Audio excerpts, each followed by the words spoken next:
Halo, perkenalkan saya Dwiki Valerian, mahasiswa Magister Teknik Industri dengan NPM 813-220-2001. Pada kesempatan kali ini, saya akan menjelaskan terkait salah satu metode yang terdapat pada mata kuliah metode optimasi terkait heuristic methods khususnya pada Artificial Neural Network atau yang disingkat ANN. Pada metode ini akan saya jelaskan terbagi menjadi dua, apa sih ANN itu sendiri dan juga case study yang saya gunakan pada heuristic methods ini. Pertama-tama saya akan menjelaskan apa sih yang dimaksud dengan artificial neural network. Saya mengambil literatur dari buku yang diterbitkan oleh Simon Heikin yang berjudul Neural Networks and Learning Machines, yang mana di situ dijelaskan bahwa ANN merupakan model komputasi yang berdasarkan struktur dan fungsi jaringan saraf biologis, yang mana terdapat dalam otak manusia untuk melakukan tugas tertentu. Nah, ANN itu sendiri merupakan bagian dari AI atau Artificial Intelligence dan juga Machine Learning yang digunakan untuk memprediksi, pengenalan pola, dan juga optimalisasi. Nah, dari metode ini diimplementasikan menggunakan komponen elektronik dan juga software komputer. Nah, apa yang menjadi fungsi dari ANN? Yaitu untuk menyimpan pengetahuan berupa pengalaman itu sendiri. Nah, ANN sendiri terdapat beberapa komponen dan berikut saya tampilkan komponen-komponen utamanya, yang mana ANN itu terdiri dari 3 jenis lapisan, yaitu lapisan input, lapisan tersembunyi, dan juga lapisan output. Nah, apa yang dimaksud dengan lapisan input? Lapisan input merupakan untuk menerima data masukan yang akan diolah jaringan, yang mana hal ini diibaratkan oleh neuron-neuron dalam lapisan yang akan mewakili atribut dari data masukan itu sendiri. Kemudian terdapat lapisan tersembunyi, yang mana berisi neuron yang melakukan pemrosesan data dan juga ekstraksi feature. Nah, hal ini merupakan bagian yang paling kompleks yang dari ANN itu sendiri, karena informasi dari lapisan input akan diteruskan dalam lapisan tersembunyi ini.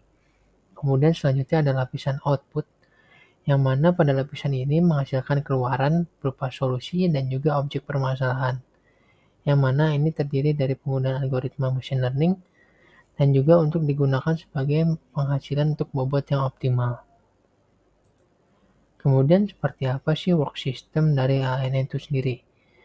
Nah, work system dari ANN itu sendiri digambarkan sebagai berikut, yang mana cara kerjanya itu dianalogikan seperti manusia seperti sedang belajar atau supervised learning.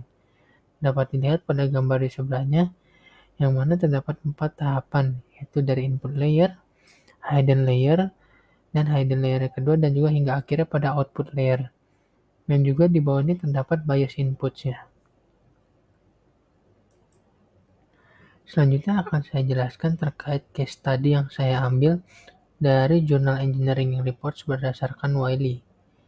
Nah, pada jurnal Wiley ini saya mengambil judul A State of the Art Survey of Predicting Students' Performance Using Artificial Neural Network yang dipublish oleh Wen Xiao dan juga Juan Hu pada 28 Oktober 2022. Nah, pertama-tama saya akan menjelaskan terkait introduction-nya.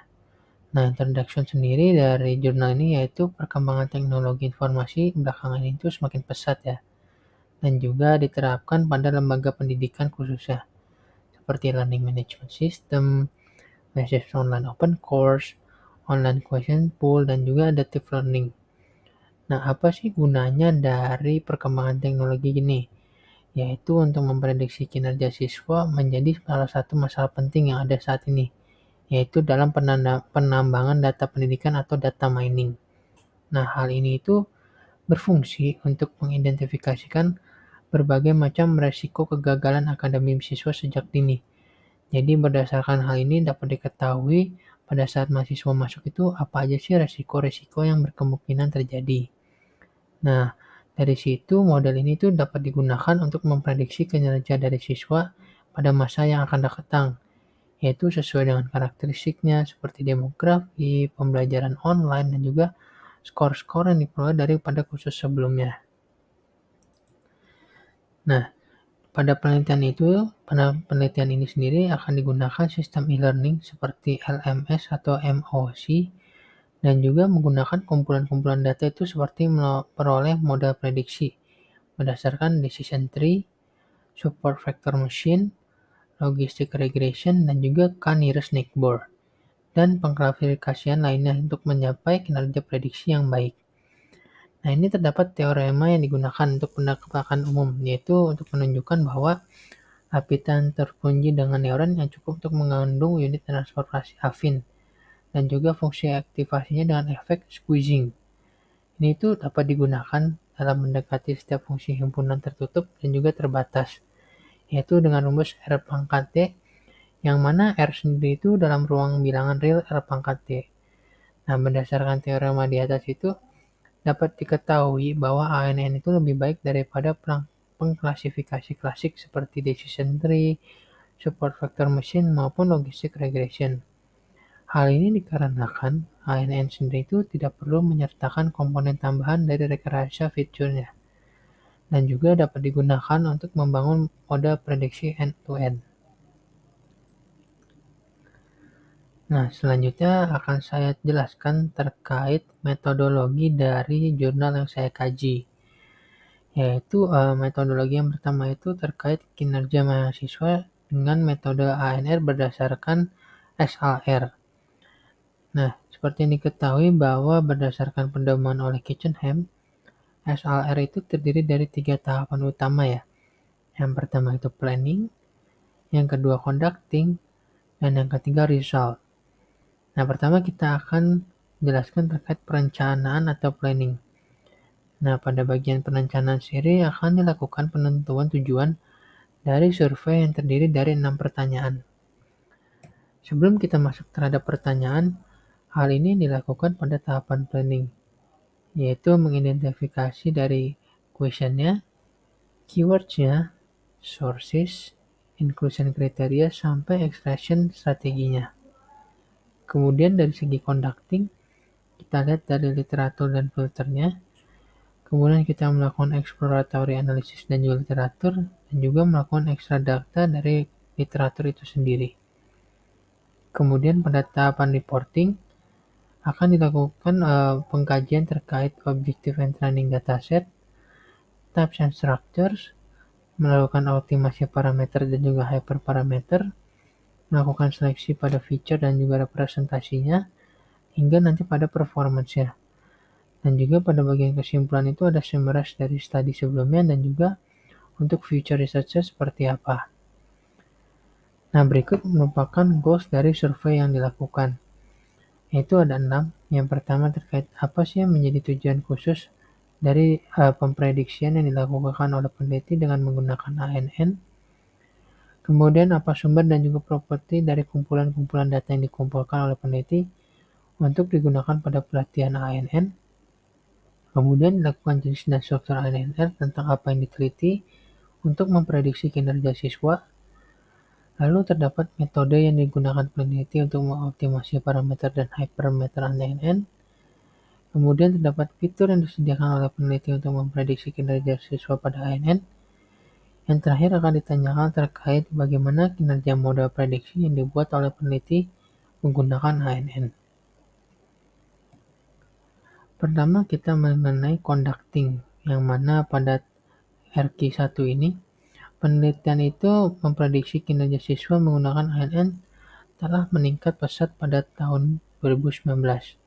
Nah, seperti dilihat pada gambar di kiri, penelitian tentang memprediksi kinerja siswa itu menggunakan ANN memiliki proporsi yang terus meningkat bertahun-tahunnya.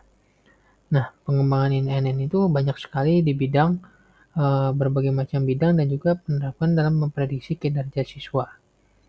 Nah, penggalian data ini sendiri oleh pendidikan lintas disiplin mencakup ilmu komputer, statistik, pedagogi, dan juga para peneliti ini melibatkan ahli-ahli komputer seperti yang dapat dilihat pada grafik di kanan, yang mana Semua itu diprediksi kinerja siswa menggunakan jaringan saraf tiruan atau ANN.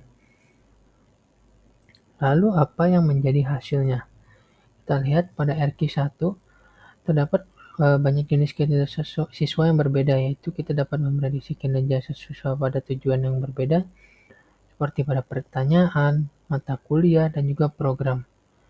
Nah, hasil dari kinerja siswa ini dapat diwakili oleh dua kelas sederhana, yang itu PISA TOEFL atau yang kita artikan lulus dan gagal. Seperti apakah siswa dapat berhasil menyelesaikan mata kuliah atau program. Nah, hal ini juga dapat digunakan untuk menggambarkan kinerja siswa, seperti menggunakan 5 kelas yaitu luar biasa, baik, normal, lulus, gagal untuk mewakili kinerja siswa itu sendiri. Nah, ini hasilnya yang dapat kita lihat bersama, yang mana AN itu dapat menilai siswa dalam mata kuliah dengan tujuan paling signifikan bagi para peneliti. Nah, kemudian apa yang menjadi kesimpulan dari pertanyaan RQ1 ini? Yang mana tujuan khusus itu mencakup dari program, kursus, dan juga soal. Kemudian prediksi kinerja program itu digunakan untuk memperkirakan jumlah siswa di masa depan. Kemudian terdapat juga kinerja kursus dalam membantu guru dan membimbing siswa yang memiliki resiko gagal atau putus sekolah. Selanjutnya, kinerja siswa juga digunakan sebagai dasar untuk menyediakan sumber belajar yang dipersonalisasi. Kita lanjut ke pertanyaan RQ2, yang mana sumber datasetnya itu berupa repositori data publik sebagai catatan pembelajaran siswa dan catatan log yang dicatat oleh sistem e-learning, seperti sistem manajemen pembelajaran, serta informasi yang dikumpulkan secara manual melalui kuesioner. Nah, pada 85% dari studi yang dipilih, nah ini dikumpulkan dengan sistem tertentu secara independen. Nah, dapat dilihat pada tabel tersebut, terdapat beberapa jumlah contoh fitur dari dataset pelatihan. Nah, ini seperti yang sudah disebutkan, itu sumber dataset itu meliputi repositori data publik, catatan pembelajaran siswa, dan berbagai hal lainnya. Terus kemudian juga digunakan sources dari PEM, yaitu yang mewakili dari 3 sumber data yang diambil. Jika tidak ada indikasi khusus, maka akan digunakan tanda berupa minus untuk mewakilinya. Nah, dapat dilihat itu volume dari dataset itu digunakan oleh para peneliti sangat bervariasi ya. Pada tabel dapat dilihat kecil umumnya dikumpulkan dari statistik manual ataupun kuesioner sebagai kurang lebih 500 contohnya.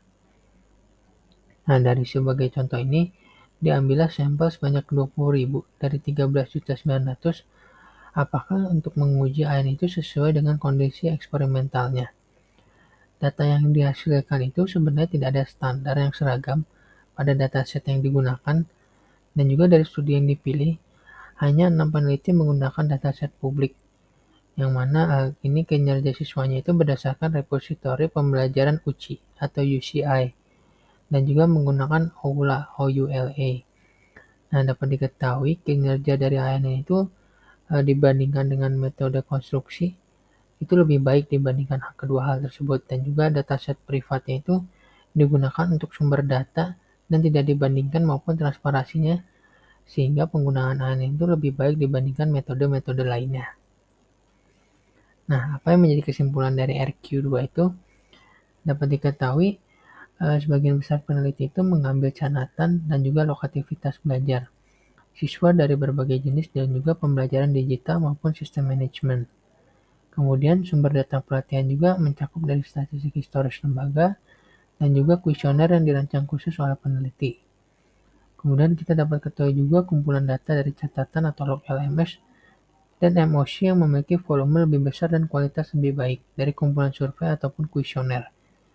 Nah, dari pembanding kinerja modal prediksi ini, dalam penelitian yang berbeda tidak dapat dilakukan karena kurangnya standar dataset yang seragam. Selanjutnya kita lanjut pada RQ3, yang mana dalam studi-studi yang dipilih, FNN atau Feedforward Neural Network adalah ANN yang paling banyak digunakan oleh para peneliti. Dapat dilihat pada di grafik pada paling kiri. Nah, hal ini dikarenakan FNN dapat digunakan untuk klasifikasi dan regresi dalam memprediksi kinerja siswa seperti kelas-kelas yang berbeda, skor, dan juga IPK. Selain FMN, peneliti juga menggunakan ANN yang terbatur seperti CNN, Convolutional Neural Network, RNN, Recurrent Neural Network, dan juga GNN, Graph Neural Network, yaitu digunakan untuk mengekstrak fitur tersembunyi dari dataset mentah melalui pembelajaran representasi yang diberikan oleh jaringan-jaringan ini. Nah, dapat dilihat jumlah berbagai jenis CNN yang dilakukan pada studi itu terdapat pada grafik yang ada di sebelah paling kiri. Nah, setelah diketahui bahwa FNN adalah ANN yang paling banyak digunakan oleh peneliti, dikarenakan FNN ini sendiri juga sangat mirip dengan perseptron multilapisan tradisional dan merupakan ANN yang paling sering digunakan pada umumnya. Nah, berdasarkan vektor fiturnya itu, klasifikasi atau regresi itu dapat diperoleh pada fitur FNN. Namun sayangnya pada FNN ini hanya dapat menerima vektor satu dimensi sebagai inputnya, meskipun dapat secara otomatis menyesuaikan signifikasi fitur-fitur yang berbeda dengan mengatur parameter-parameter neuron buatan. Tetapi, FNN sendiri tidak memiliki kemampuan untuk mengekstrak fitur-fitur baru yang tersirat. Nah, dalam rangka mengatasi kelemahan dari FNN ini, maka akan digunakan RNN, CNN, dan juga GNN, sehingga berdasarkan urutan ruang dan rasional dapat diolah dataset mentah dari masing-masing studi kasus ini.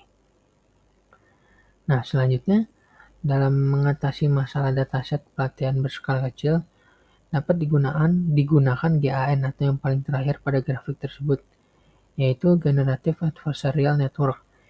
Ini digunakan untuk menghasilkan lebih banyak dataset pelatihan baru dan juga meningkatkan kinerja prediksi ANN.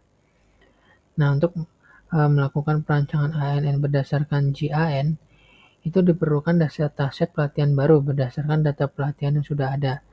Sehingga pada grafik selanjutnya untuk klasifikasi DSSVM dihasilkan spesifisitas sebesar 0,968, sensitivitas sebesar 0,97 dan juga AUC sebesar 0,954.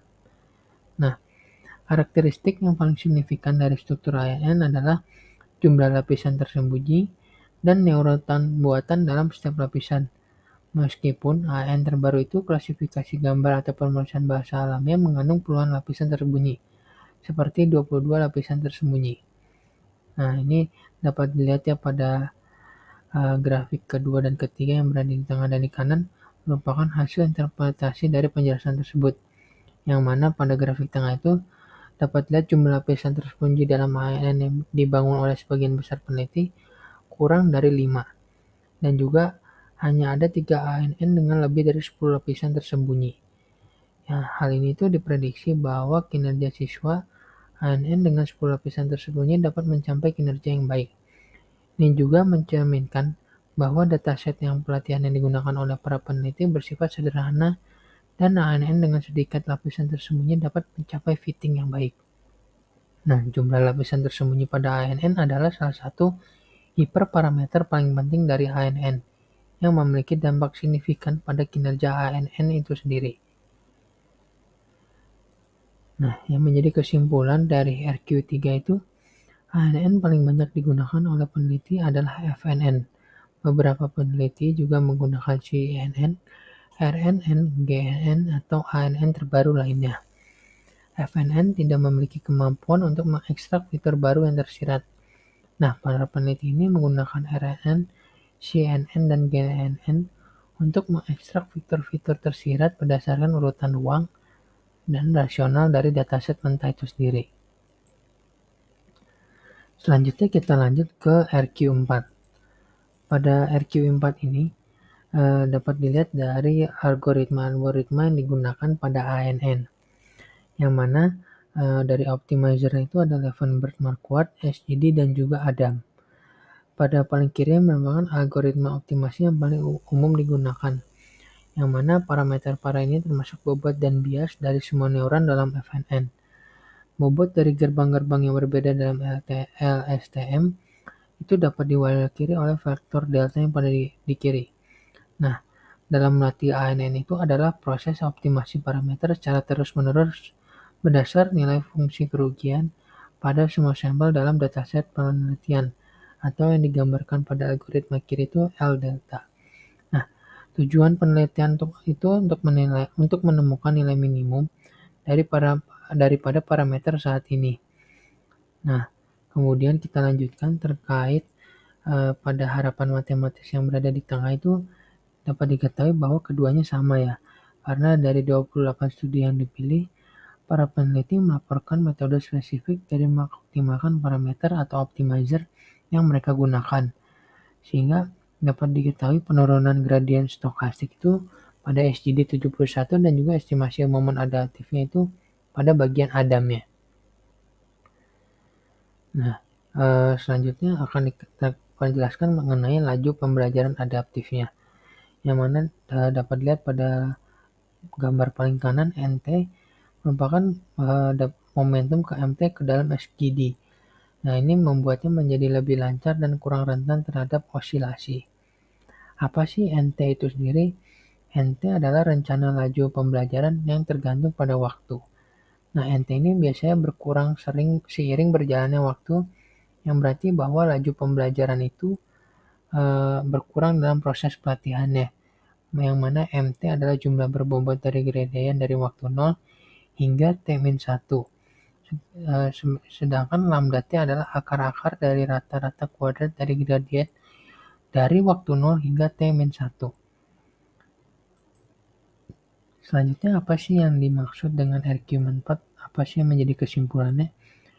Nah, metode yang digunakan peneliti seringkali mengoptimalkan berbasis gradien, seperti Adam dan SGD, untuk mengoptimalisasi parameter ANN selama pelatihan. Kemudian, untuk jumlah hidden layer neuron atau activation, function learning rate hyperparameter ANN lainnya umum diatur secara manual oleh peneliti. Nah, sebagian kecil peneliti menggunakan pencarian heuristik untuk mengoptimalkan hyperparameter ANN dan meningkatkan kualitas prediksi kinerja siswa.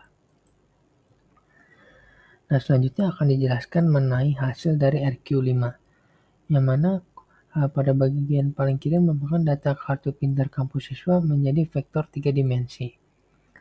Nah, konvolasi adalah metode ekstraksi fitur berdasarkan prinsip invarian translasi dan juga lokalitas fitur. Nah, ini tuh dapat secara efektif untuk mengekstrak fitur berdasarkan spasial dan telah banyak digunakan serta mencapai keberhasilan besar dalam klasifikasi gambar. Nah, peneliti sendiri sudah mulai menggunakan konvolusi itu untuk mengekstrak fitur berbasis spasial, baik dari data siswa sebagai input ANN untuk memprediksi bagaimana sih kinerja dari siswa itu sendiri. Nah, dari data yang paling kiri itu dapat diketahui bahwa akan diubah data kartu pintar kampus siswa menjadi vektor 3 dimensi dan 3 kernel konvolasi digunakan untuk mengekstrak 3 fitur dari durasi, siswa, variasi, dan juga periodisitas di lokasi berbeda di kampus untuk memprediksi IPK siswa. Nah, yang menjadi perbedaan adalah ini diperkenalkan mekanisme perhatian untuk membedakan dan juga meningkatkan hasil konvolusi. Kemudian pada bagian tengah, pada grafik tak berarah atau beberapa siswa ini dapat diketahui tanda dari dengan nilai akademiknya. Nah, grafik ini terdiri dari simpul dan sisi antara simpul-simpul tersebut. Ini dapat digunakan untuk merepresentasikan berbagai jenis data seperti gambar, teks, dan juga molekul. Nah, ini merupakan data yang paling fleksibel ya. Nah, GNNT sendiri telah mencapai keberhasilan besar dalam bidang fisik komputer dan juga alami serta biomedis. Para peneliti juga menggunakan GNN untuk mengekstrak fitur tersirat dari dataset mentah untuk memprediksi bagaimana sih kinerja dari siswa. Nah, simpul-simpul ini dapat dilihat pada gambar yang di tengah sebagai tingkat asosiasi diungkapkan dalam korelasi Pearson antar siswa. Nah, dalam grafik juga beberapa siswa telah diberi tanda dengan nilai akademik. Selanjutnya pada gambar yang paling kanan atau grafik heterogen, ini berisikan siswa dan juga pertanyaan. Sisi antara simpul-simpul ini mewakili skor siswa dalam menjawab pertanyaan dan beberapa sisi dalam grafik telah diberi tanda. Para peneliti sendiri memasukkan grafik yang dibangun ke dalam GNN untuk memprediksi kinerja siswa dalam menjawab pertanyaan yang belum dijawabnya. Nah, ini sudah jelas ya bahwa penggunaan KNN itu untuk menyelesaikan beberapa tugas semi terawasi, yaitu hanya beberapa sampel dalam dataset pelatihan yang diberi tanda. Nah, ini berikut merupakan penjelasan kesimpulan dari RQ5, yaitu belum ada fitur yang disediakan oleh peneliti bagi ANN untuk prediksi kinerja siswa, dan juga ANN itu dapat menyesuaikan bobot fitur secara otomatis hingga peneliti belum melakukan seleksi fitur tambahan. Nah, yang terakhir EQ6, pada graf itu merupakan akurasi model prediksi yang dilaporkan oleh para peneliti. Nah, berdasarkan itu dipilih untuk evaluasi kinerja ANN itu karena untuk memprediksi kinerja siswa. Maka itu digunakan beberapa indikator dari pembelajaran mesin dan juga menilai kinerja klasifikasi dan regresi. Nah, dapat diketahui bahwa para peneliti itu menggunakan indikator berdasarkan matriks kebingungan atau confusion, termasuk akurasi, presisi, recall, dan F1 score untuk mengestimasi kinerja model prediksi yang menghasilkan kategori seperti multigrade dalam kuliah dan juga indikator-indikator lainnya. Nah, dalam studi yang dipilih juga adanya perbedaan dataset pada pelatihan digunakan oleh peneliti. Ini tidak dapat digunakan untuk membandingkan kinerja model prediksi ini, tetapi dapat digunakan sebagai hasil eksperimen yang dilaporkan untuk analisis perbandingan. Karena akurasi itu, indikator evaluasi yang paling populer bagi peneliti adalah dilakukan pelaporan akurasi model prediksi yang seperti ditunjukkan pada gambar di atas ini. Nah, pada gambar tersebut bahwa para peneliti dalam hanya 2 studi kurang dari 80% model prediksinya. Sehingga model prediksi ini tuh dapat dibilang sangat brilian ya, karena sudah mencapai akurasi 80%. Dan juga membandingkan kinerja ANN itu seperti pada mesin, faktor pendukung, dan juga bias, itu hasilnya juga sangat optimal. Kemudian dari hasil yang di bawah itu dapat dilihat kesalahan relatif dari ANN, yang mana untuk memprediksi skor mata kuliah, IPK siswa, dan tugas regresi lainnya sangat kecil, yang mana itu digunakan RMSE sebagai regresi berbasis ANN. Nah, berdasarkan RQ6 ini, yang menjadi kesimpulan adalah kinerja model prediksi yang dibuat oleh peneliti itu umumnya memiliki akuratan sampai 90%, lebih baik dibandingkan klasifikasi tradisional. Namun, siswa dengan kinerja sedang jauh lebih banyak daripada siswa dengan kinerja rendah atau tinggi. Maka dari itu, keakuratan yang digunakan para peneliti tidak dapat sepenuhnya untuk mencerminkan kinerja produk prediksi model ini untuk semua kelas kriteria. Sekian presentasi saya mengenai heuristic method, khususnya artificial neural method. Atas perhatiannya saya ucapkan terima kasih.